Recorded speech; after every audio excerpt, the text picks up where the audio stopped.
Melati kuntum tumbuh melata, sayang merbah di pohon cemara. Assalamualaikum mulanya kata salam sembah pembuka bicara.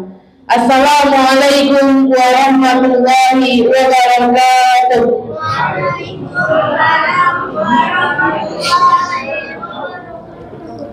Innal hamdalillah nahmaduhu wa nasta'inuhu wa nastaghfiruh. Wa na'udzu billahi min shururi anfusina wa min sayyiati a'malina. May yahdihillahu fala mudilla lahu wa may yudlilhu fala hadiya lahu. Asyhadu an la ilaha illallah wa asyhadu anna Muhammadan abduhu wa rasuluhu la nabiyya ba'da amma ba'du. Qala Allah ta'ala fil Qur'anil Karim, a'udzu billahi minasy syaithanir rajim. Bismillahirrahmanirrahim. Ya ayyuhalladzina amanu idza qila lakum tafassahu fil majalis fafsahu yafsahillahu lakum wa idza qila uzuzu fanzuzu yarfa'illahu alladzina amanu minkum walladzina utul ilma darajat wallahu bima ta'maluna khabir. Qala Nabi sallallahu alaihi wasallam, in kana Ramadan futihat abwaabur rahmah wa ghulqat abwaabu jahannam wa sulsilatis syayatin. Sadaqallahul azim. Alhamdulillahirabbil alamin. Bersyukur kita atas limpahan rahmat, atas limpahan nikmat yang Allah berikan kepada kita semua. La in syakartum la azidannakum wa la in kafartum inna azabi lasyadid. Allah tak menyuruh kita untuk menghitung berapa banyak tetesan hujan yang jatuh ke bumi. Allah tak menyuruh kita untuk menghitung berapa banyak air yang ada di lautan. Tapi Allah hanya menyuruh kita untuk mensyukuri nikmat saja, maka akan Allah tambah nikmat itu dengan sendirinya. Wa in ta'uddu nikmat Allah, jika kamu ingin menghitung nikmatku, kata Allah, la tuhsuha, engkau takkan dapat menghitungnya. Maka dari itu patutlah kita selalu bersyukur dengan ucapan alhamdulillahirabbil alamin. Salawat dan salam selalu tercurahkan kepada baginda Rasulullah sallallahu alaihi wasallam. Minaz zulumati ilal nur, yang telah membawa kita dari alam kebodohan, dari alam kegelapan, menuju alam yang penuh dengan ilmu pengetahuan, menuju alam yang terang benderang sebagaimana yang kita rasakan pada saat sekarang ini. Ayah bunda sekalian, bahwasanya satu-satunya manusia nanti yang bisa menolong kita hanyalah Nabi Muhammad sallallahu alaihi wasallam. Jabatan yang kita pertahankan akan ditinggalkan. Anak, istri, suami yang kita jaga, yang kita rawat dengan kasih sayang akan kita tinggalkan. Harta yang kita cari dari pagi sampai pagi semua akan kita tinggalkan. Yang kita bawa apa? Hanyalah amal perbuatan. Malaikat Jibril pernah berkata, siapa di antara umat Nabi Muhammad yang ketika semasa hidupnya dia izinkan lisannya bersalawat dan mendengar nama Rasulullah, maka akan aku bantu ia nanti melewati jembatan Shiratul Mustaqim bagaikan kilat yang menyambar. Percaya tidak percaya, suatu saat kita akan melewati yang namanya jembatan Shiratul Mustaqim. Jembatan ini diibaratkan seperti sehelai rambut yang dibagi lagi menjadi 7. Logika kita, pikiran sehat kita takkan sanggup kita melewatinya. Maka apa yang bisa menolong kita? Yaitu amal perbuatan. Apa dia ustazah? Salah satunya adalah bersalawatlah mendengar nama baginda Rasulullah sallallahu alaihi wasallam dengan ucapan Allahumma salli ala Sayyidina Muhammad wa ala ali Sayyidina Muhammad. Assalamualaikum ya Rasulullah, assalamualaikum ya Habibullah. Hadirin hadirat sidang jamaah sidang salat tarawih wa rahimakumullah, ayah bunda yang ustazah hormati, anak-anak ustazah yang ustazah cintai karena Allah Subhanahu wa taala. Yang besar tak bersebut gelar, yang kecil tak bersebut nama. Alhamdulillah tahun ini ustazah kembali diberi kesempatan menjalin silaturahmi, mengisi santapan rohani Ramadan di musola yang kita cintai ini dengan judul Tata Cara Beriktikaf. Apa itu iktikaf?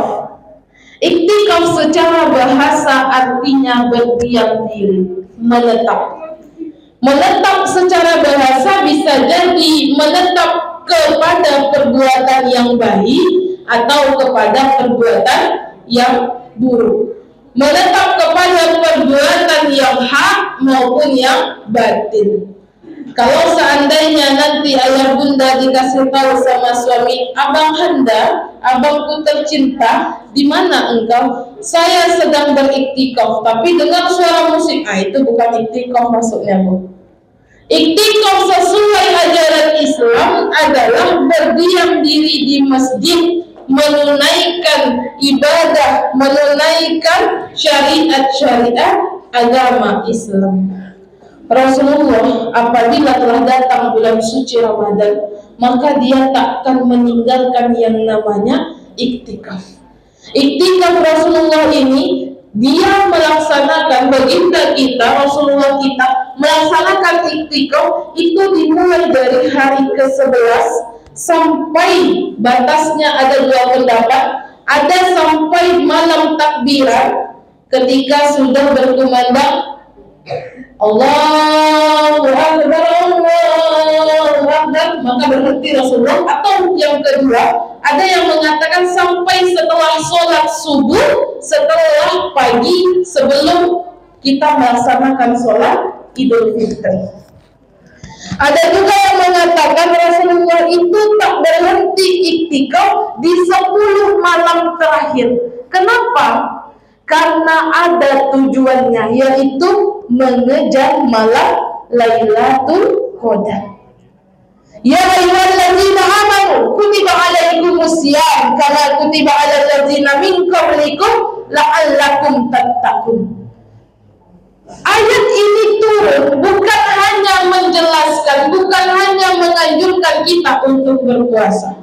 Ayat ini turun bukan hanya menganjurkan kita untuk menahan hawa nafsu, tetapi ada makna tersiratnya. Apa dia ustazah? Makna tersiratnya adalah la'allakum tattaqun. Semoga dengan turunnya ayat ini, dengan perintah sholat, dengan perintah puasa di bulan suci Ramadan, kita ada tujuan di hidup kita, yaitu la'allakum tattaqun, menjadi orang-orang yang bertakwa. Karena sesungguhnya tujuan hidup ini, meskipun kita kaya, meskipun kita sehat, kalau tak ada tujuan hidup, tak ada semangat hidup, semua akan menjadi sia-sia. Bu, Bang, kalau kita tak punya beras, kita bisa bertahan 3 bulan. Kalau kita tak punya air, kita bisa bertahan 3 hari. Tapi kalau kita tak punya semangat hidup, kita hanya bisa bertahan selama 3 detik. Tik, tik, tik, tik, panjang lagi. Maka adalah pengumuman inna lillahi wa inna ilaihi raji'un. Segala sesuatu milik Allah dan akan kembali kepada Allah Subhanahu wa taala. Hadirin hadirin rahmat dari Allah. Ada tata cara di dalam melaksanakan iktikaf. Ada hal-hal yang membatalkan ketika melaksanakan iktikaf.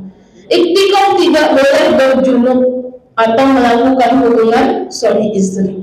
Tidak boleh keluar tanpa sesuatu yang sangat penting. Iktikaf tidak boleh pergi semena-mena dan datang semena-mena. Pertanyaannya ustazah, apakah iktikaf itu harus full 10 hari terakhir Ramadan? Tidak. Di dalam hadis dikatakan sekurang-kurangnya orang yang melaksanakan iktikaf adalah seperti waktu dan lamanya kita ruku. Subhana rabbiyal azimi wa bihamdi. Subhana rabbiyal azimi wa bihamdi. Subhana rabbiyal azimi wa bihamdi.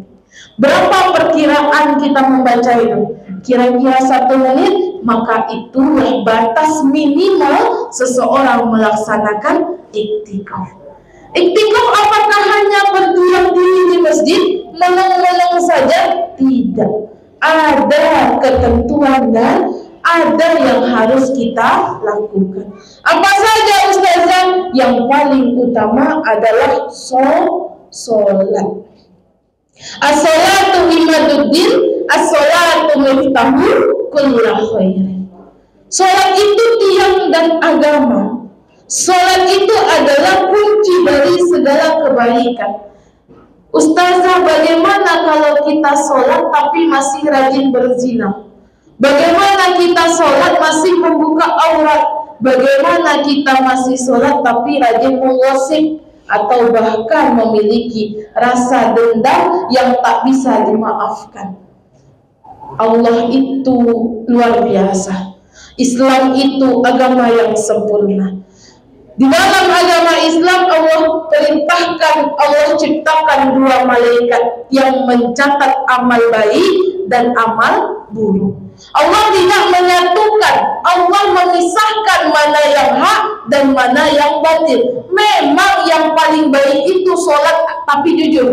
Memang yang paling baik itu sholat tapi rajin sedekah. Memang yang paling baik itu sholat tidak menggunjing, tidak berzina, tidak mencuri. Tapi kalaulah seandainya itu kita laksanakan, maka tidak mempengaruhi dari nilai pahala sholat kita. Faman ya'mal mithqala dzarratin khairan yarah, wa man ya'mal mithqala dzarratin khairan yarah. Kebaikan sebesar zarah pun akan kita pertanggungjawabkan, dan kejahatan sebesar zarah pun akan kita pertanggungjawabkan. Maka nanti di akhirat akan ditimbang amal mana yang lebih baik, apakah kebaikan atau keburukan. Semua tergantung kepada diri kita masing-masing. Sholat adalah amalan yang paling mulia. Kalaulah zakat, perintah zakat itu Allah perintahkan, turun ayat saja sudah cukup. Kalau perintah puasa itu Allah perintahkan kepada kita, cukup ayat saja turun. Kalau perintah bersedekah, kalau perintah memperbaiki hubungan silaturahmi, menjaga hubungan dengan sesama, cukup ayat saja turun. Tapi ketika perintah sholat Allah perintahkan kepada kita, tak boleh ayat saja turun, tapi langsung dijemput oleh Nabi Muhammad SAW. Turun 2 malaikat ke bumi menjemput Nabi Muhammad untuk bertemu dengan Allah Subhanahu wa Ta'ala. Melalui apa? Peristiwa Isra dan Mi'raj. Kalaulah kita bisa membangun rumah tanpa atap, kalaulah kita bisa membangun rumah tanpa dinding, kalaulah kita bisa membangun rumah tanpa lantai, maka kita takkan bisa membangun rumah tanpa tiang.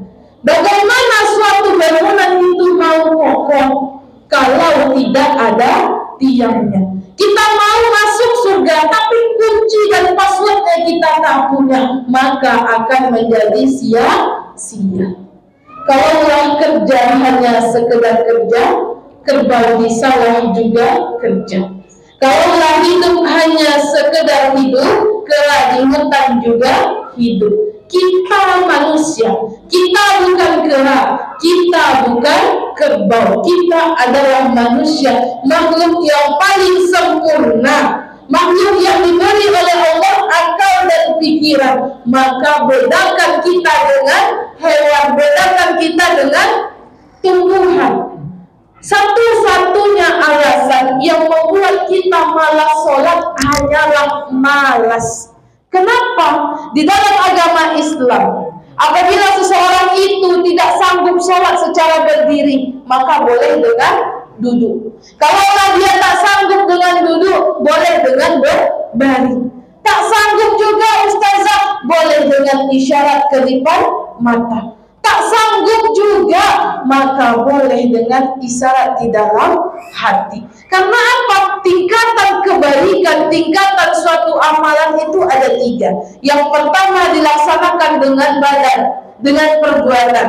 Kalau tidak sanggup, maka boleh dengan lisan, dengan ucapan. Kalau juga tak sanggup, boleh dengan hati. Maka tak ada alasan untuk kita tidak melaksanakan sholat. Ustazah, kami mau pulang kampung, kami berangkat maghrib, kemungkinan subuh baru sampai. Ada yang namanya sholat yang kita bisa qada, atau sholat yang bisa kita jamakkan. Maka tak ada alasan untuk kita tidak melaksanakan sholat. Amalan yang kedua yang ingin kita lakukan ketika beriktikaf adalah qiraatil Quran, membaca Al-Quran. Apabila telah datang bulan suci Ramadan, in kana Ramadan futihat abwaab rahmah wa ghulqat abwaab jahannam wa silsilatis syayatin. Apabila telah datang bulan suci Ramadan, Allah buka seluruh pintu-pintu rahmat, Allah tutup seluruh pintu-pintu kejahatan, wasul silatis syayatin, hingga setan-setan pun dibelenggu. Maknanya apa? Hanya di bulan Ramadan, amalan sunnah yang kita lakukan Allah samakan pahalanya dengan amalan wajib. Hanya di bulan suci Ramadan, setiap waktunya adalah tempat mustajabnya untuk dikabulkan doa. Bahkan hanya untuk orang-orang yang berpuasa hingga ia berbuka, maka takkan tertolak doanya. Ada 3 golongan orang yang mustahil untuk tidak Allah kabulkan doanya. Yang pertama, imam yang adil. Yang kedua, orang yang berpuasa hingga ia berbuka. Yang ketiga, orang yang terzolimi. Maka ketika Allah masih memberikan kesempatan kepada kita untuk melaksanakan malam-malam di dalam bulan suci Ramadan, laksanakan. Salah satunya apa? Yaitu qiraatil Quran, membaca Al-Quran. Karena di bulan suci Ramadan Allah turunkan Al-Quran yang kita jadikan sebagai pedoman dalam kehidupan kita. Amalan yang ketiga yang bisa kita laksanakan ketika beriktikaf yaitu berzikir, memohon ampun kepada Allah Subhanahu wa ta'ala. Karena kita adalah manusia biasa. Kalau kita bergelut, Bu, kita pukul pundaknya, kawan kita masih diam dia. Kita pukul pinggangnya, masih diam dia. Kita pukul pantatnya, masih diam dia. Tapi kalau kita pukul kepalanya, marah dia. Kenapa? Ternyata letak harga diri seorang manusia adalah di akal, adalah di kepala. Tapi kenapa ketika kita sholat, Allah taruh kepala kita ke tempat serendah-rendahnya, yaitu di kaki. Maknanya apa? Kita hanyalah manusia biasa. Tak ada yang perlu kita sombongkan, tak ada yang perlu kita pamerkan. Terkadang kita ini ada masanya keras kepala, terkadang kita ini ada masanya sakit hati, ada rasanya merasa menang sendiri, ada masanya merasa hebat. Maka dengan kita berkumpul di musola ini, dengan kita mencari ilmu ini, maka inilah tempat kita untuk membenah diri, mengingat-ingat kembali kesalahan yang sudah kita lakukan. Karena kalaulah surga itu milik orang yang tak pernah buat kesalahan, satu-satunya manusia yang boleh masuk dalam surga hanyalah Nabi Muhammad Sallallahu Alaihi Wasallam. Nabi lainnya pun pernah berbuat dosa, apalagi kita manusia biasa. Yang ketiga, Yang keempat yang bisa kita laksanakan ketika beriktikaf adalah mengingat-ingat kematian, bersabar dan berikhlas atas segala cobaan yang Allah berikan kepada kita. Karena puncak yang paling sulit untuk dimengerti bukanlah ilmu matematika. Pelajaran yang paling sulit untuk dipahami bukanlah kimia, tapi pelajaran yang sulit untuk dipahami dan dimengerti adalah titik keikhlasan dan kesabaran kita menghadapi cobaan yang telah Allah berikan kepada kita. Ilmu yang paling sulit bukanlah biologi, bukanlah PPKN, apalagi hukum konvensional, tapi ilmu yang paling sulit adalah ikhlas dan sabar menghadapi dan menerima ketentuan yang telah Allah berikan kepada kita.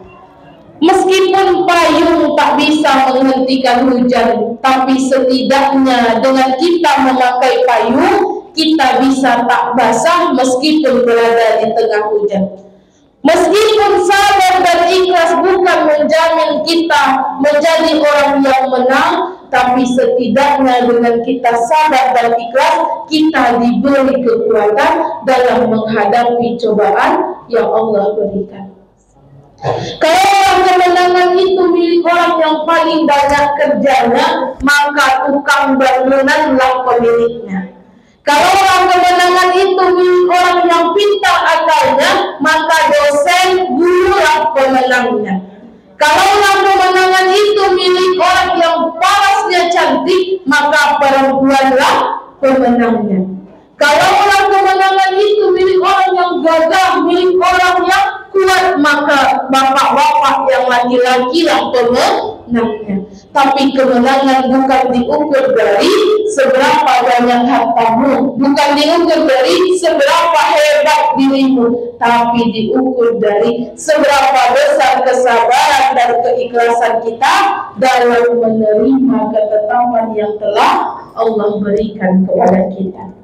Hadirin hadirat rahmat dari Allah, ayah bunda sekalian yang saya hormati, demikianlah untayan singkat yang dapat Ustazah sampaikan. Semoga bermanfaat bagi kita semua. Sekali lagi Ustazah mengajak diri Ustazah sendiri, ayah bunda sekalian, mari gunakan Ramadan ini sebagai momentum terbaik kita untuk meningkatkan keimanan dan ketakwaan kita. Nenek-nenek naik sepeda, sepedanya sudah tua. Ramadan telah di depan mata, mari tingkatkan iman dan takwa. Kalaulah ada sumur di ladang, bolehlah kita menumpang mandi. Mudah-mudahan umur kita panjang sehingga berjumpa di Ramadan tahun depan nanti. Amin. Amin ya rabbal alamin. Inilah yang dapat Ustazah sampaikan, semoga bermanfaat bagi kita semua. Ambil yang baik, tinggalkan yang buruk. Unsur mengkola walaupun mengkola, jangan lihat siapa yang menyampaikan, tapi lihat apa yang disampaikan. Sekali lagi Ustazah meminta maaf apabila ada kata-kata yang salah, kata-kata yang menyinggung perasaan ayah bunda sekalian. Gunakan Ramadan ini adalah momentum terbaik kita untuk meningkatkan ketakwaan kepada Allah Subhanahu wa Ta'ala. Ramadan depan pasti akan ada, Ramadan depannya lagi pasti akan ada. Pertanyaannya, apakah kita masih ada? Itu semua hanya Allah Subhanahu wa Ta'ala yang mengetahui. Subhanallahumma wa bihamdika, asyhadu an la ilaha illa anta, astaghfiruka wa atubu ilaik. Wabillahi taufiq wal hidayah. Wassalamualaikum warahmatullahi wabarakatuh.